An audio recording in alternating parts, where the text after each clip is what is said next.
guys, meron tayong gagawin na iPhone 13 Pro Max green screen. Saan pa kayo galing, ma'am? Pangasinan pa sila, ma'am. So nakita niyo naman, sobrang layo nila. So ito, common issue po ito ng 13 Pro, 13 Pro Max, pati 14 Pro at 14 Pro Max. Sa 15 hindi pa namin alam. So baka kasusunod meron na rin bagong lumabas na issue doon. So gagawin pa natin to. Let's go.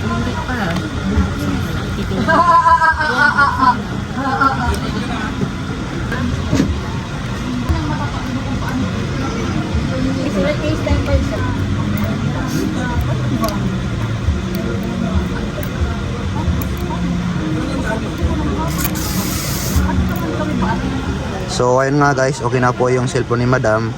From green screen to normal display, iPhone 13 Pro Max. So gusto magpagawa sa amin, mag-message lang po kayo sa FB page namin, cellphonerepair.ab. Sa TikTok po kasi hindi pa kami nakapag-reply ng maayos.